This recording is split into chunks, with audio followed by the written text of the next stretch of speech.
आपको बताया कि पढ़ाते समय ही आपको बोर्ड की टेक्स्ट बुक तो टीचिंग करते करते करते जैसे टॉपिक खत्म हो जाता है आपकी बोर्ड की टेक्स्ट बुक भी सॉल्व हो जाएगी वेरी इजीली। उसके बाद आपको सीईटी का मॉड्यूल दिया जाएगा जिसमें एमसीक्यूज रहेंगे और वो एमसीक्यूज के लिए आप सॉल्व करेंगे और उसके लिए अलग से आपको डाउट सेशन वगैरह दिया जाएगा। फिजिक्स में हम टीचिंग करते करते ही बोर्ड के साथ साथ सीईटी के जितने भी एक्स्ट्रा पॉइंट्स है वो कवर कर लेते हैं। Apart from this continuously revision होता है, क्यूमुलेटिव टेस्ट होते रहते हैं, तो पिछला वाला जो पार्ट है लिंक वो उसमें कवर होता जाता है। बहुत बार ऐसा होता है कि कुछ टाइम जाने के बाद हमको कुछ चीजें टफ लगने लग जाती है, तो जो जो टॉपिक आपको टफ लगते हैं वो आपको फिर से भी सिखा दिए जाते हैं। ओके, अब फिजिक्स अगर आप सीईटी कर रहे हो, आर्किटेक्चर कर रहे हो, एनडीए या कुछ भी कर रहे हो और आप फिजिक्स सब्जेक्ट पढ़ रहे हो, तो फिजिक्स सब्जेक्ट पढ़ते समय एक बात का ध्यान आपको जरूर रखना पड़ता है कि आपका बेसिक मैथमेटिकल पार्ट यानी कि 9th-10th में आपने जितना अलजेब्रा और ज्योमेट्री पढ़ा हुआ है उसका बेसिक तो भी आपको स्ट्रांग होना चाहिए, तो आप बहुत आराम से रिटेन कर सकते हो। जरूरी नहीं है अगर कोई फाउंडेशन करके आता है तो डेफिनेटली उसको हेल्प होती है, but it is not necessary कि आपने फाउंडेशन किया है तो ही आपको फिजिक्स आएगा।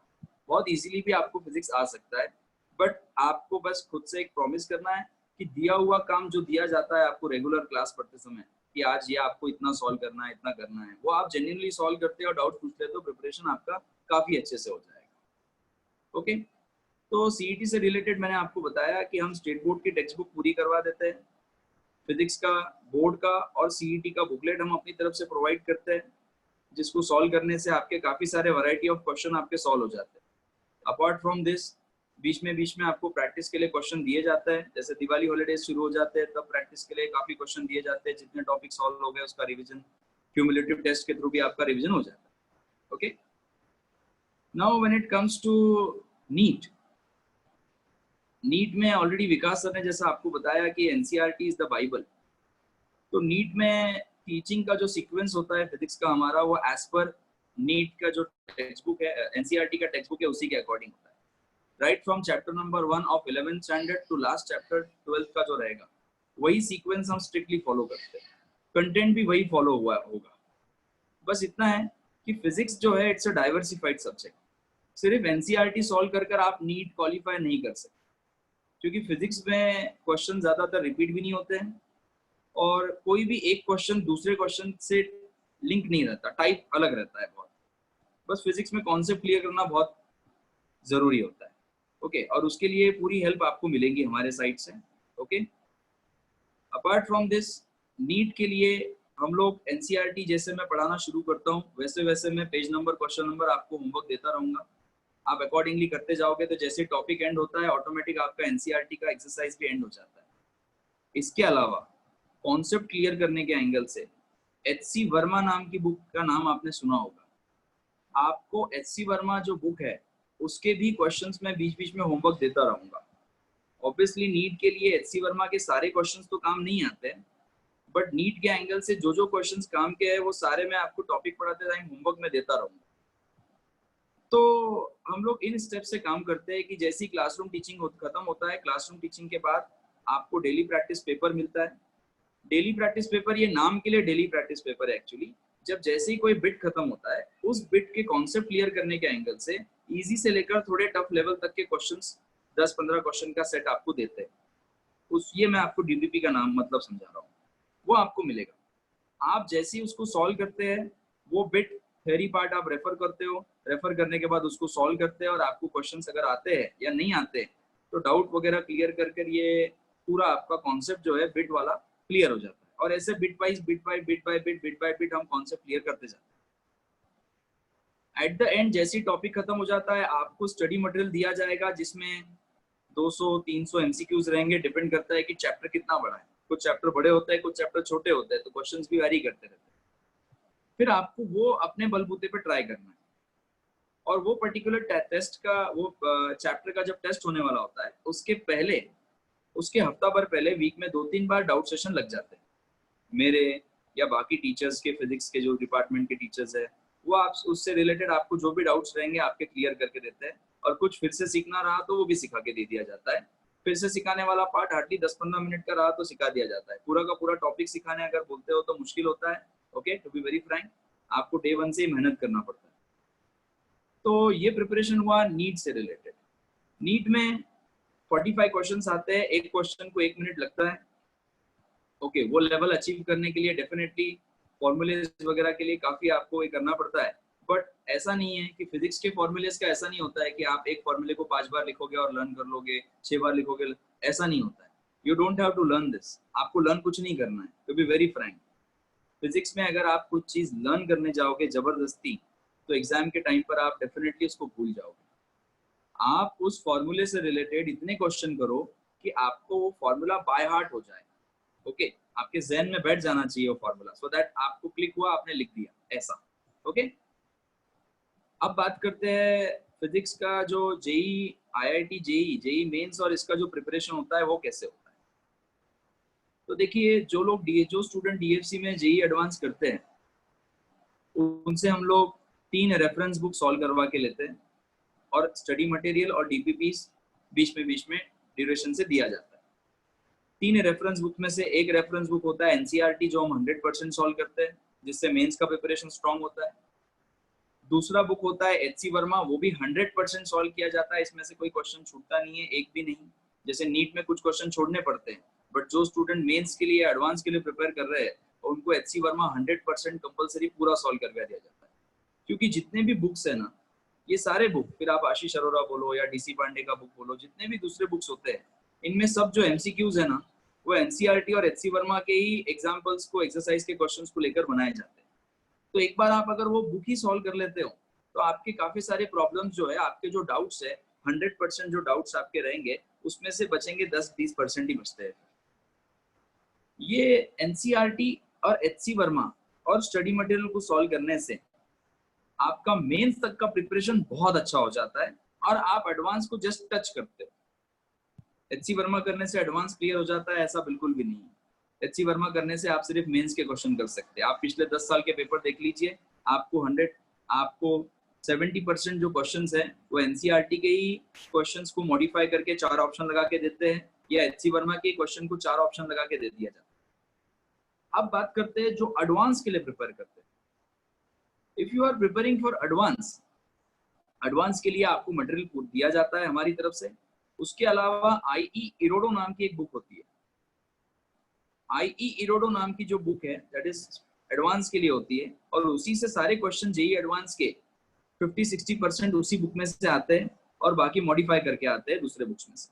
ओके, तो एनसीईआरटी, एचसी वर्मा मेंस के लिए, और अपार्ट फ्रॉम दिस, जिन स्टूडेंट की कैपेसिटी होती है कि भाई अब एडवांस हम करते हैं, क्योंकि क्या होता है, बहुत बार हम लोग ये एडमिशन लेके सोचते हैं कि मैं मेंस एडवांस कर लूंगा, लेकिन जैसे जैसे हमारी गाड़ी आगे बढ़ती है और लेवल जैसे जैसे बढ़ता जाता है, तो कुछ स्टूडेंट पीछे हटते जाते हैं। जैसे विकास सर ने भी आपको बताया कि जेई एडवांस में सीट है करीब, अच्छे सीट्स अगर आप देखें ब्रांचेस पकड़ के, अच्छे ब्रांचेस और अच्छे कॉलेज पकड़ के, तो 10,000 ही है। और अगर आपको सच में गट फीलिंग है कि आप इतने सारे स्टूडेंट में से वो 10,000 में से है, तो फिर आप डेफिनेटली आगे बढ़ सकते हो उसमें। तो एनसीईआरटी, एचसी वर्मा, ये 100% आपका कंप्लीट हो जाता है, इसमें कोई दिक्कत नहीं आती, with doubts and all.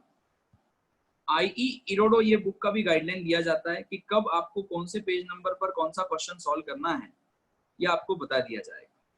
Apart from this, doubts को मिनिमम रखने के लिए फिजिक्स के साइड से हम लोगों ने, एचसी वर्मा के और इरोडो के, मैंने और मेरी टीम ने वीडियो सॉल्यूशंस बना के रखे, सो दैट आपको बार बार डाउट सेशन की जरूरत ना पड़े। आप जैसे ही कोई डाउट पूछते हो कोई पर्टिकुलर इसका, आपको उसकी लिंक दे दी जाती है। आप लिंक देखकर अगर आपको सॉल्यूशन समझा तो बहुत अच्छी बात है, नहीं समझा तो then we can have a doubt session जहां पर आप क्लास में पूछ सकते हैं।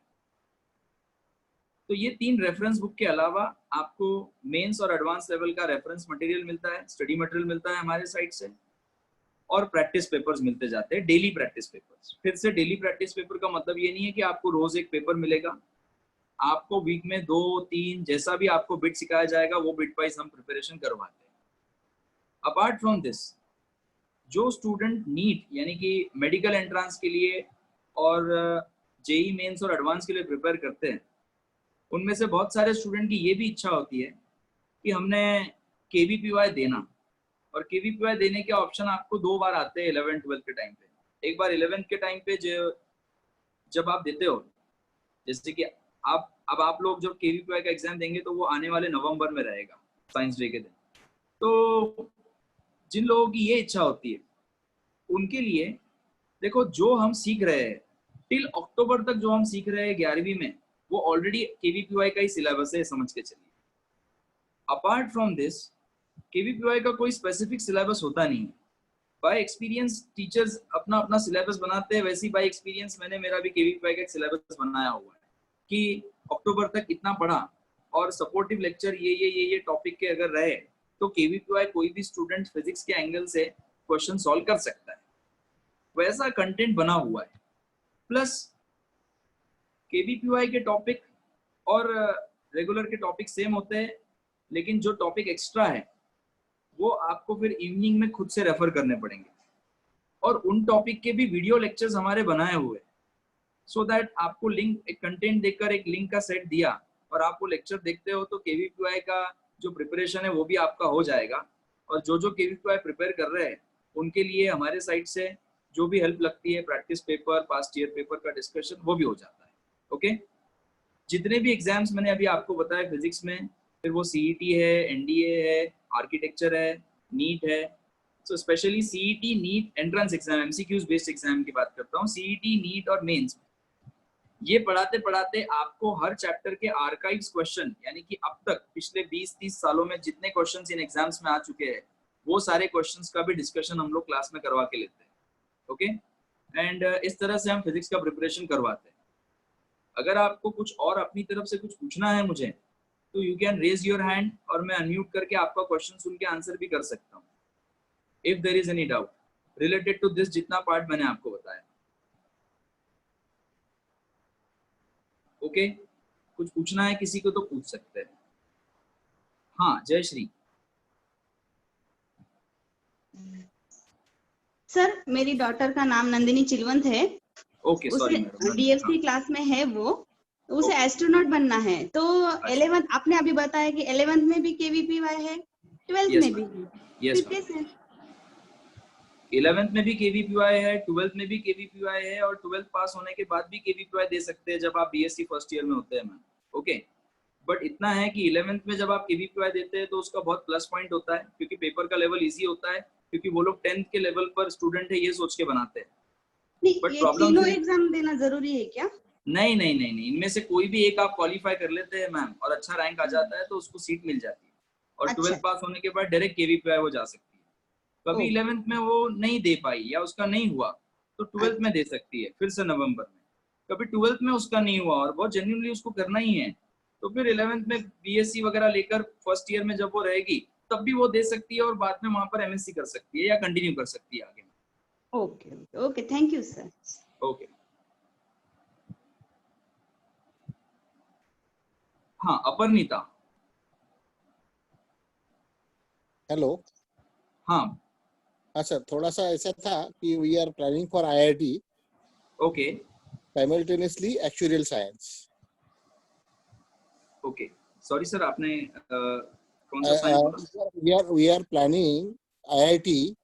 Okay, simultaneously actual science. Okay, our basic aim is actual science. No problem sir, अगर आपका बेसिक एम साइंस है और डेफिनेटली स्टूडेंट में अगर actual science. Okay, so to be very frank sir, actual science के बारे में मुझे ज्यादा पता नहीं है, बट मेरे टीम में से अगर किसी को पता होगा तो इफ टीम मेंबर अगर किसी को एक्चुअल साइंस से रिलेटेड कुछ मालूम है तो just raise your hand and sir को एक्सप्लेन कर दीजिए एक बार। ओके,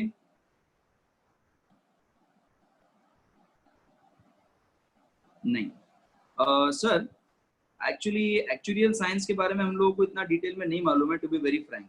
ओके, तो हम एक बार उसकी स्टडी करके आपको वो हिसाब से। हेलो। हाँ हाँ हाँ, जो एक्चुअल साइंस की सर बात है, ये आईआईटी में ऐसा डायरेक्ट कोई कोर्स नहीं है sir. No, sir, it is not related with IIT. It is Yes. not related. So this is a discipline actually that applies mathematical and statistical method to access risk in insurance, finance and other industries.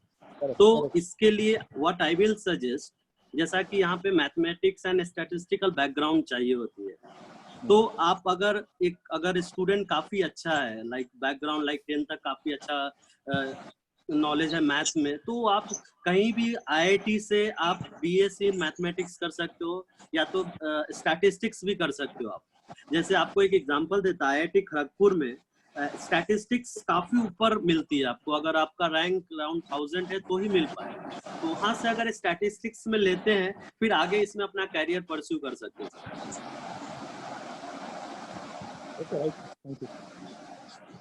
Okay sir, सो आप 11-12 preparation IIT के through कर इसके लिए appear हो सकते हैं, no problem.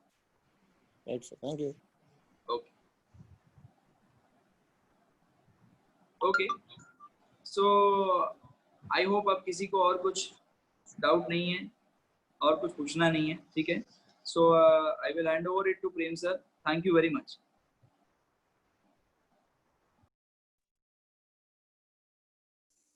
Hello, thank you so much.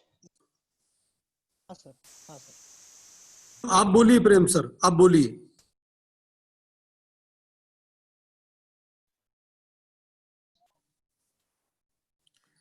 I think Prem sir के side में कोई कनेक्टिविटी इशू है। I request doctor Motinge sir to continue. Motinge sir biology के बारे में बताएंगे हमको नीट वालों के लिए, और उसके बाद में श्रीकांत सर IIT मैथ्स के प्रिपरेशन के बारे में बताएंगे, and then we'll have question answer sessions.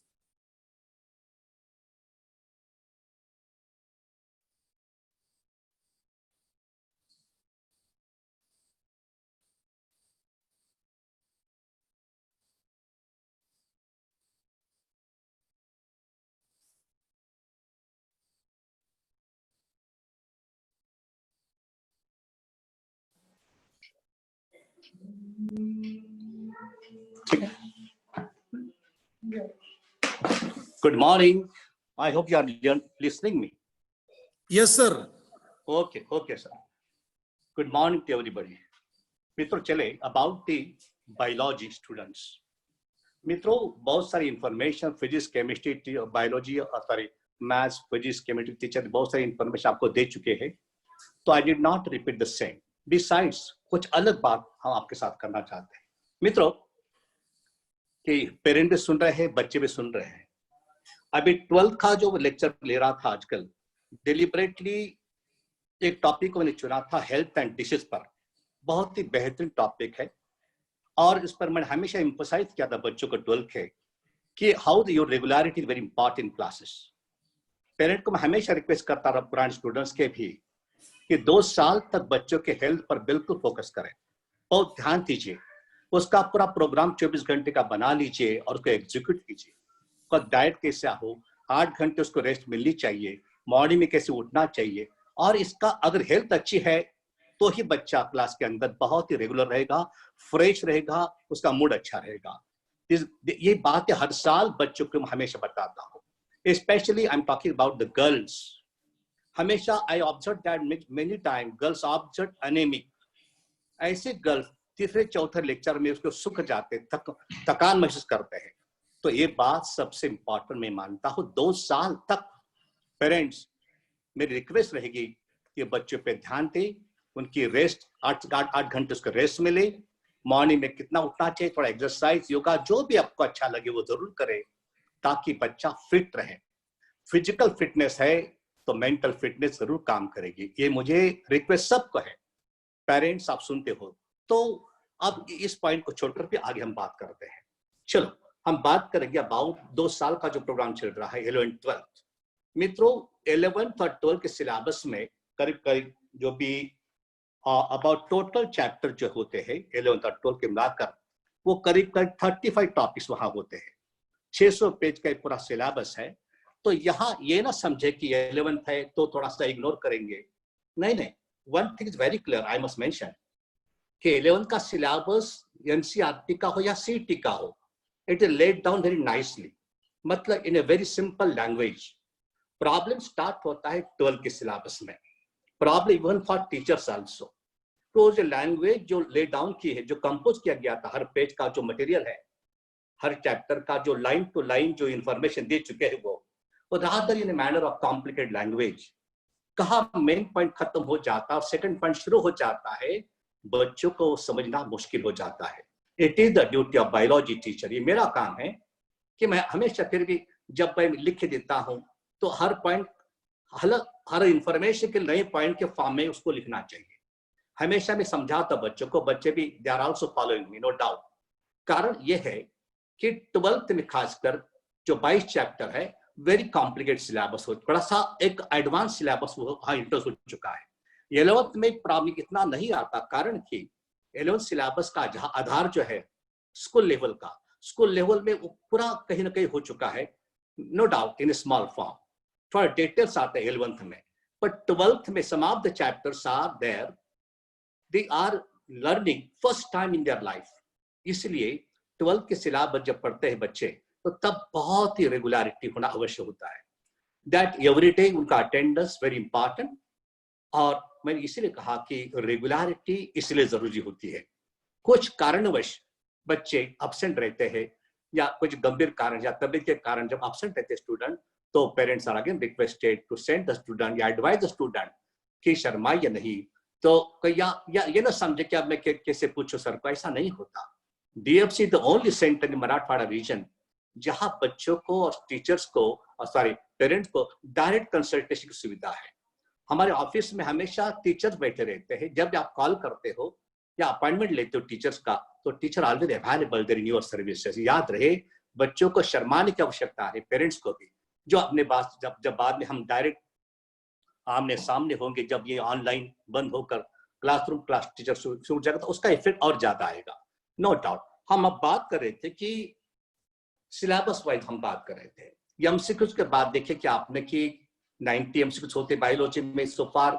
MBBS जाना, जितने भी कोर्सेस होते हैं बायोलॉजी पर आधारित, नॉट ओनली MBBS, BDS वगैरह, एग्रीकल्चर, बहुत सारे अच्छे अच्छे फैकल्टीज वहां आपका इंतजार कर रही है। मित्रों, याद रहे कि अगर मेडिकल जाना है, BDS जाना है, कोई भी मेडिकल कोर्सेज करना है, एग्रीकल्चर फील्ड के कोर्सेज करना है, बायोटेक्नोलॉजी करना है, वहां सबसे ज्यादा मार्क्स आपको कमाने की जो काम होता है आपका, उसको बायोलॉजी ज्यादा हेल्प करता है।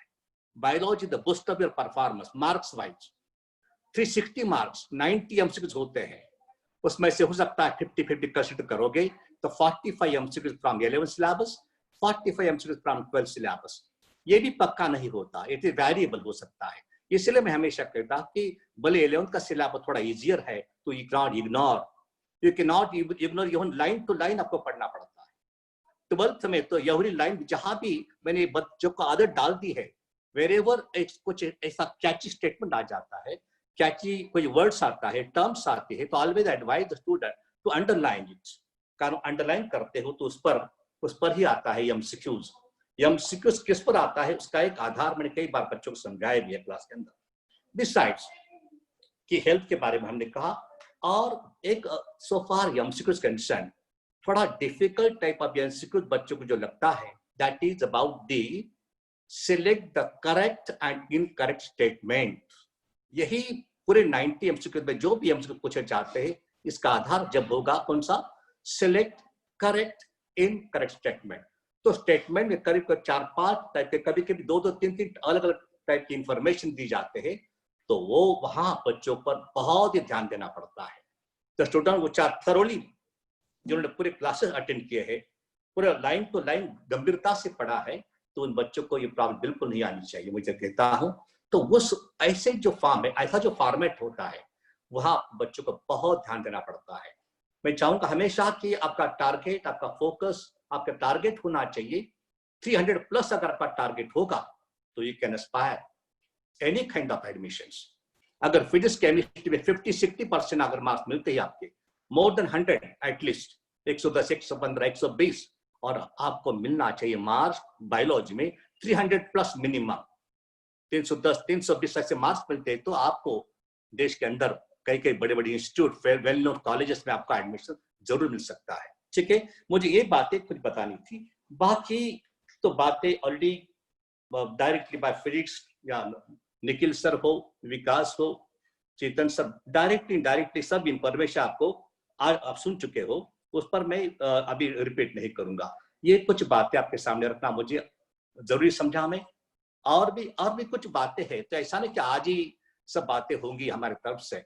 जो भी दिक्कतें आती है from point of view, students point of view, parents point of view, तो always DFC के दरवाजे खुले रहते, teacher always in your services. मुझे यही कहना पड़ा था. Thank you.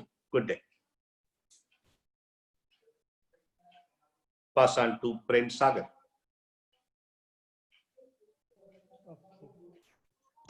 Thank you so much, Mutinge sir, for your talk.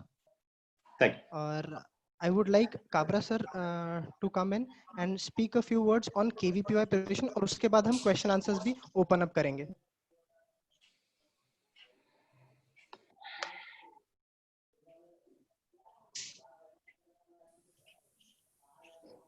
Hello, पहले श्रीकांत सर मैथ्स के बारे में बता रहे हैं ना, IIT मैथ्स के बारे में. Yes. And then I'll continue with the KVPY wala part. Okay, yes sir, that way. So I would request Shrikant sir to come in. Shrikant sir is an IITian from IIT Hyderabad. He'll give his introduction. और ये बहुत ही expert faculty है mathematics के. तो I would request Shrikant sir to join in.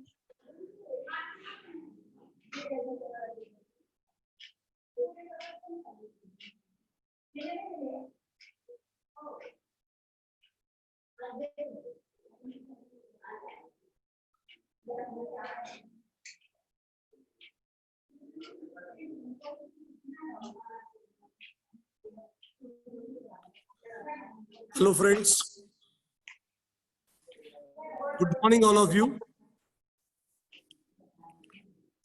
अभी जैसे शायद Shrikant sir के पास कोई कनेक्टिविटी इश्यू है शायद, so I will talk about KVPY. कुछ पेरेंट्स ने इनिशियली रिक्वेस्ट किया था.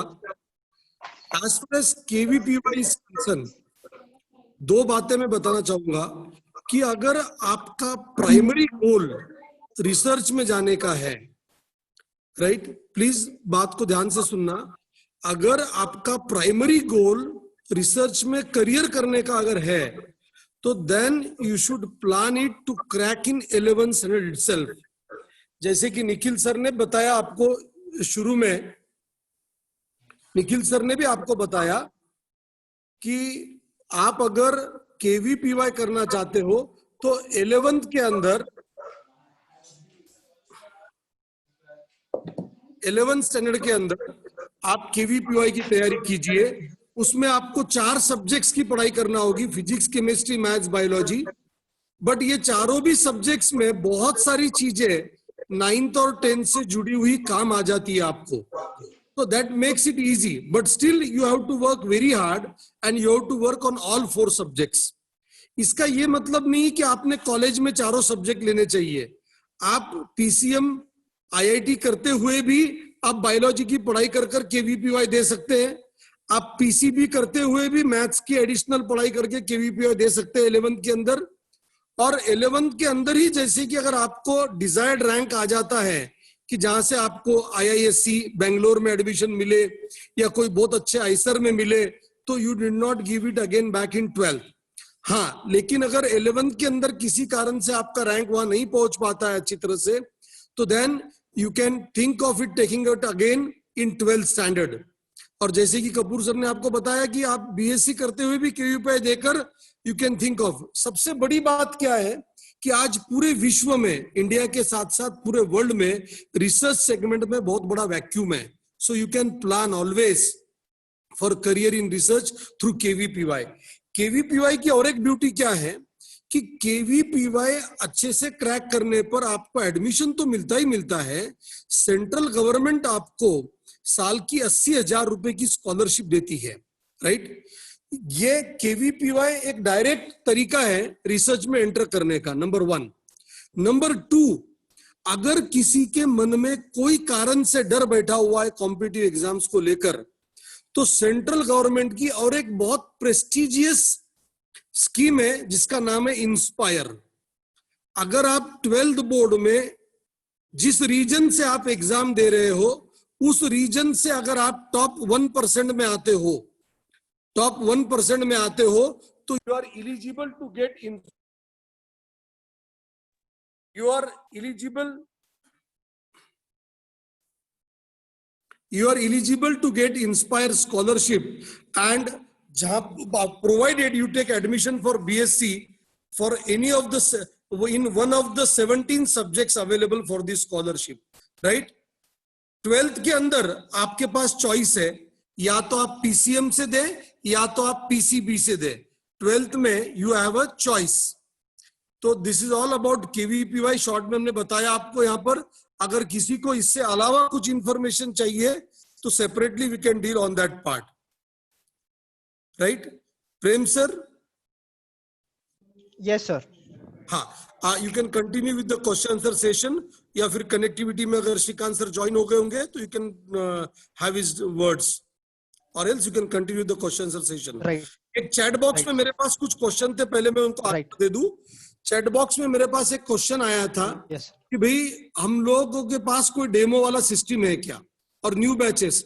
मैंने अभी सभी को मैसेज किया था कि हमारी सारी नई बैचेस 14 जुलाई से शुरू हो रही है, और first 10 days everyone can attend without taking admission. Actually demo नहीं है, हम इसको डेमो नहीं कहेंगे क्योंकि कोर्स 14 जुलाई को शुरू हो रहा है।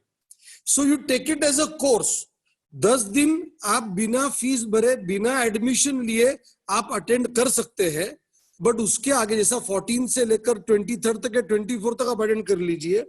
बट अगर 25 जुलाई से आगे अगर आपको अटेंड करना है तो देन यू हैव टू पे the fees and continue, right. मेरे ख्याल से अपर्णिता डोले मैडम को कुछ क्वेश्चन है, तो आप उनको अनम्यूट करने की परमिशन देते हैं हम लोग। 1 मिनट। हाँ, आप उधर से अनम्यूट कीजिए और बात कीजिए। यहाँ पर नाम अपर्णिता डोले आ रहा है। हाँ हॅलो सर। हाँ सर, बोला ना सर। त्याच्यासाठी आम्हाला जो काही लॉगिन पासवर्ड तो तुम्ही आम्हाला शेअर करणार का? हो, मग आत्ताच मी सगळ्यांना आपला हेल्पलाईन नंबर पाठवलाय।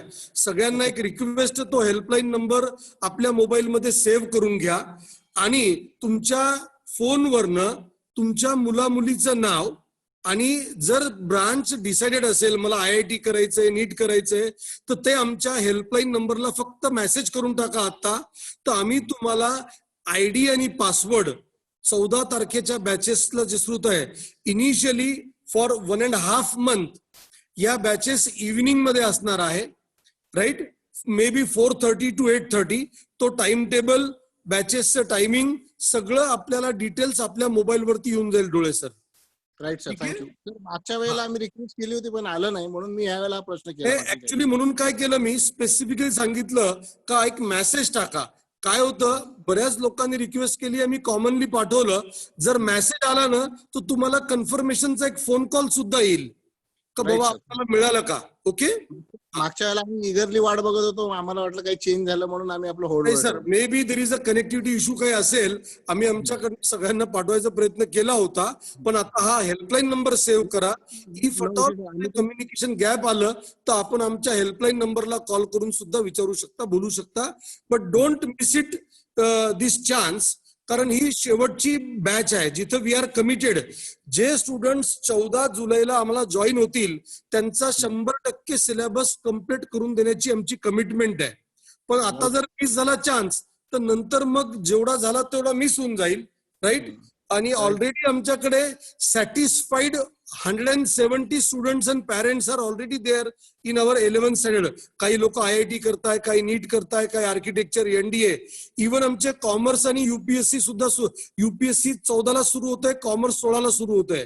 सो इथं जेवढे काही पेरेंट्स आहेत या सेशन मध्ये, जर आपल्यापैकी कोणाच्या मित्रांना, मैत्रिणींना किंवा स्टुडंट त्यांच्या पॅरेंट्सच्या, मित्रांच्या, मैत्रिणींच्या मुलींना जर करायचं असेल कॉमर्स आणि आर्ट्स किंवा सायन्स, जे काही करायचंय, आमच्या UPSC आणि सायन्स संबंधित सगळ्या बॅचेस 14 जुलैला सुरू होत आहेत, आणि कॉमर्सच्या बॅचेस 16 ला सुरू होत आहे।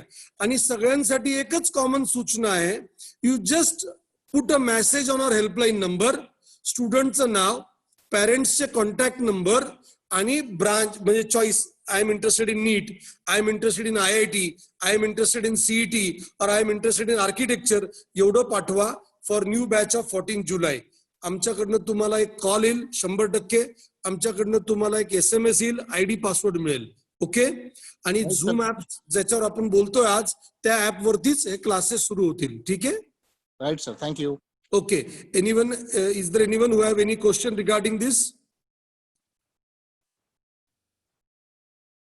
चलो, और किसी को क्वेश्चन नहीं है?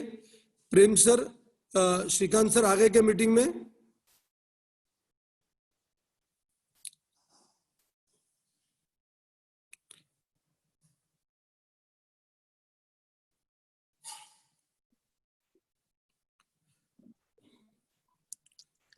Good morning everyone. आ रही आवाज?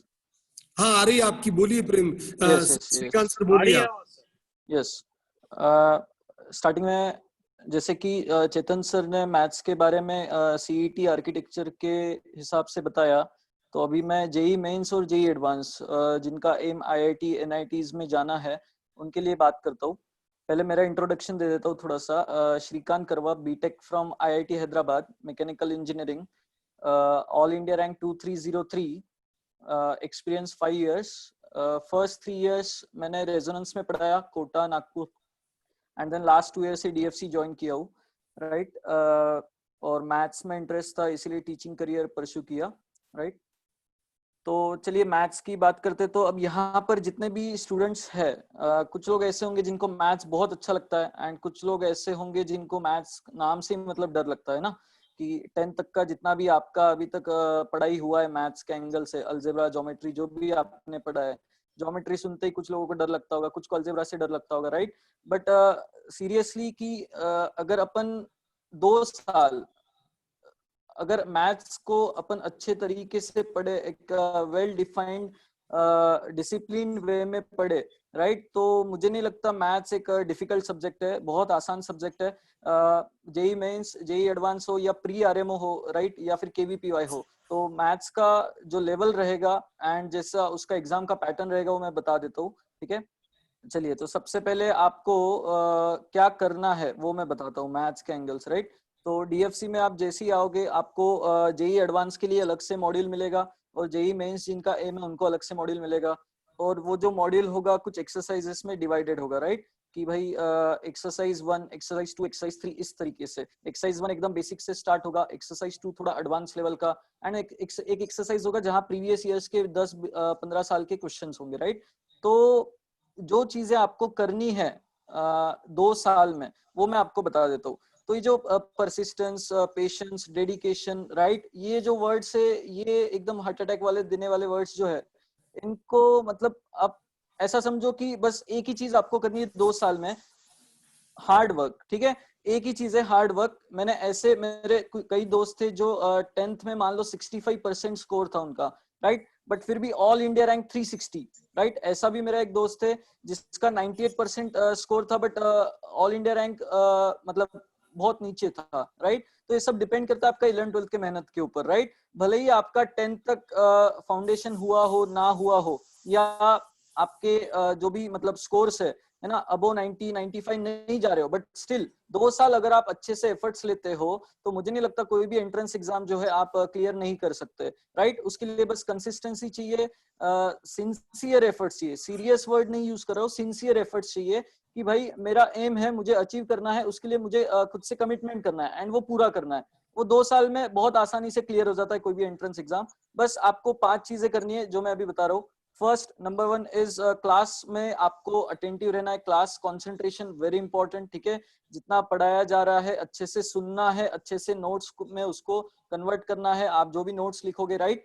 तो सेकंड पॉइंट भी उसी में आ गया कि नोट्स अच्छे से बनाने हैं क्लास में जो पढ़ाया जाएगा आपको, राइट। मैथ्स के हिसाब से बात करो या आप दूसरे सब्जेक्ट्स के लिए भी ये अच्छे ही समझ सकते हो, ठीक है, राइट।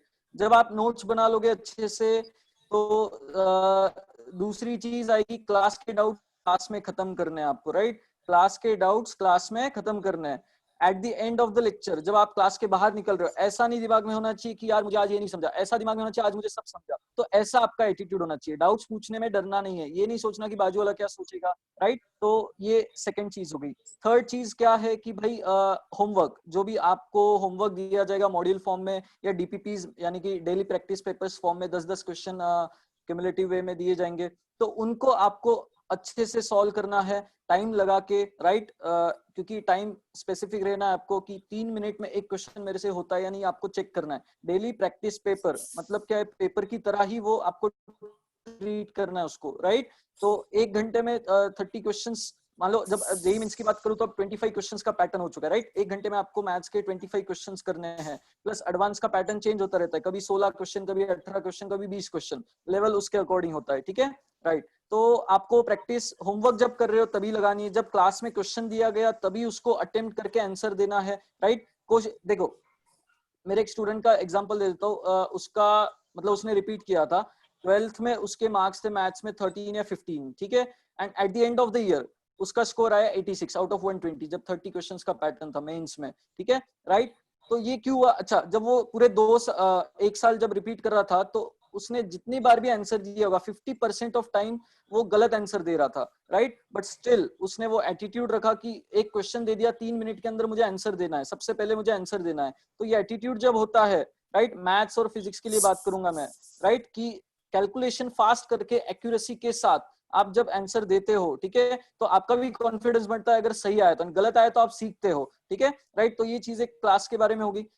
मॉड्यूल डिस्कशन के लिए डाउट सेशन रहेगा, तो उसमें आपको अगेन होमवर्क करने के बाद डाउट्स पूछने हैं, प्लस जो भी आपको मॉड्यूल डीपीपी दिया जाएगा उनके अच्छे से आपको सॉल्यूशंस मेंटेन करने हैं, उनके लिए अलग से आप क्या करोगे, नोट्स बनाओगे सॉल्यूशंस की, राइट? ताकि ये ना हो कि एक साल बाद जब ये आप रिवाइज करोगे तो ऐसा नहीं आपको भागना पड़ेगा वापस क्लास जाओ मैं डाउट पूछूं। आपके पास अगर सॉल्यूशंस मेंटेन्ड है, वेल मेंटेन्ड है, ठीक है, तो आपको बस एक साल बाद क्या करना है, जब आप रिवाइज कर रहे हो मॉड्यूल के क्वेश्चन से, डीपीपी के क्वेश्चन की, वही नोट्स को आपने पलट के देख लिया, भाई ये क्वेश्चन नंबर 1 का सॉल्यूशन मेरे पास लिखा हुआ है। जब क्लास में डिस्कस होगा वो चीज, तो आप क्या करोगे, उस चीज को लिख लोगे कि मैंने ऐसा सॉल्यूशन बताया, या अभी ऑनलाइन मोड में हो तो स्क्रीनशॉट ले लिया उसका एंड देन नोट्स में कॉपी कर लिया, राइट? जो भी सॉल्यूशन बताया जाएगा लिखने का टाइम दे दिया, राइट? चलो, तो ये होमवर्क का बारे में हो गया।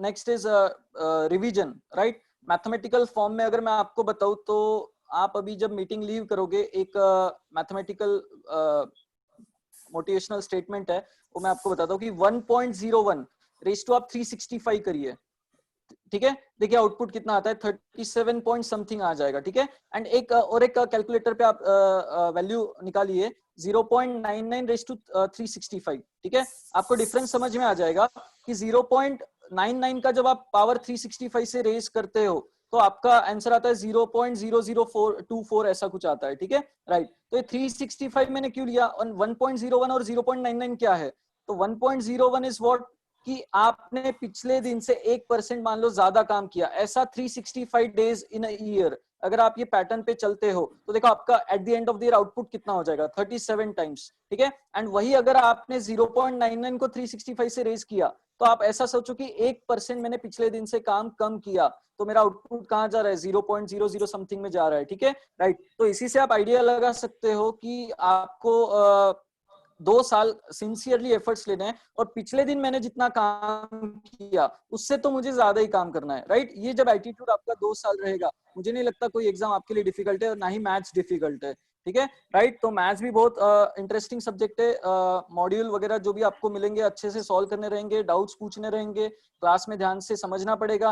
And last point is test paper का एनालिसिस, जो भी यहाँ पर टेस्ट पेपर्स होंगे वीकली, जैसे पहले भी सर ने बताया वीकली टेस्ट होते हैं, राइट, सब्जेक्ट वाइज भी होते हैं एंड कंबाइंड टेस्ट भी होता है, तो वो भी आपको अच्छे से करना है, राइट। टेस्ट पेपर का एनालिसिस आपको बताएगा कि आप कहाँ स्टैंड कर रहे हो, आउट ऑफ 100 आप कितना ला रहे हो, कितने सिली मिस्टेक्स हो रहे हैं, right.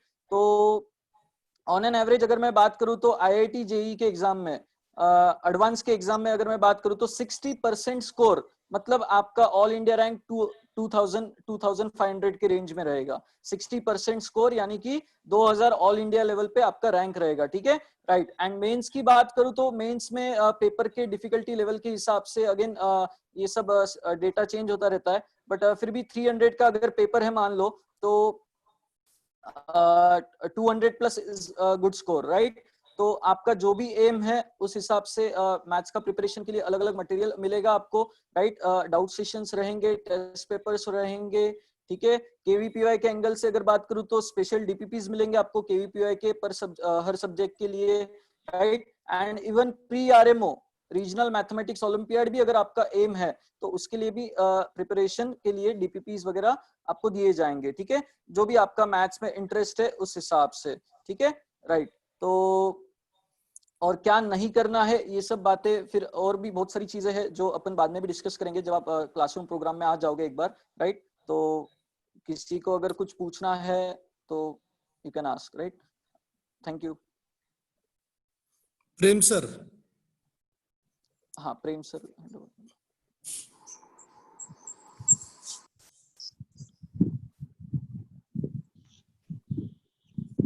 Okay.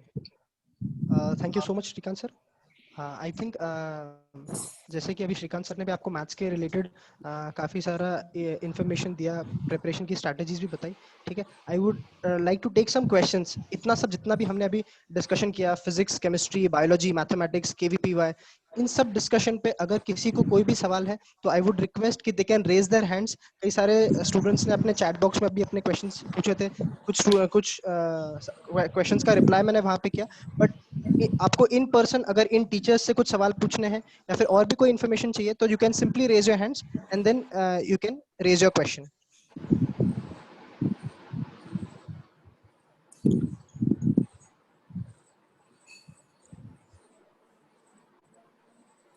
Yes, anyone, any question?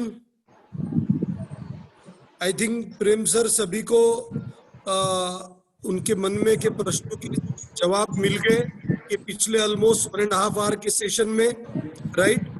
मैं सभी बैठे हुए पेरेंट्स और स्टूडेंट्स से मैं इतना प्रॉमिस करता हूं कि ये जो 88 लोगों की हमारी डीएफसी की टीम है, संचालिका शीतल काबरा मैम के लीडरशिप में जो काम कर रही है, उनके सभी के तरफ से मैं आपको इतना प्रॉमिस कर सकता हूं कि हम अपने इन बच्चों का पर्सनल लेवल पर केयर करेंगे। इनकी मेंटरशिप की जिम्मेदारी हमारी होगी। बस as a parent, as a student, आप लोगों की एक ही जिम्मेदारी बनती है कि जिस दिन का फीडबैक उस दिन अगर आप हमको दे दें, चाहे बच्चों के डिफिकल्टीज का हो, चाहे बच्चों के एप्रिसिएशन का हो, चाहे बच्चों के परफॉर्मेंस का हो, चाहे उनके सेल्फ स्टडी को लेकर कोई क्वेश्चन हो, ये अगर आप टाइम टू टाइम हमको फीडबैक देते रहे तो we can assure you the best possible results for your kids. Prem sir, कोई अनाउंसमेंट है? जैसे मैं ऑलरेडी चैट बॉक्स में सभी को मैसेज कर चुका हूं, 14 जुलाई से यानी कि ट्यूसडे से नई बैचेस शुरू हो रही है। हेल्पलाइन नंबर सभी को हमने चैट में भेज दिया है।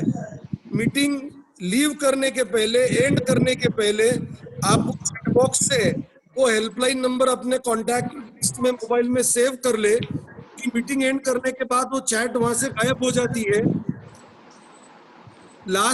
For the last 1 minute, I'm asking you again, do you have any question?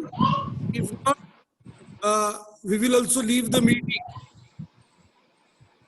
Prem sir, कोई अनाउंसमेंट है तुम्हारे साइड से? नहीं है, चलो ठीक है।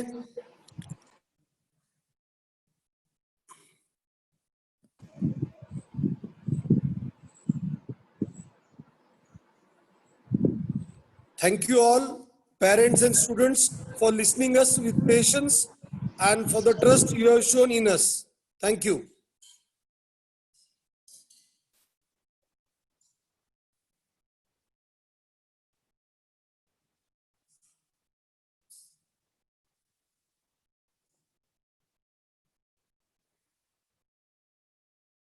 Okay, thank you so much.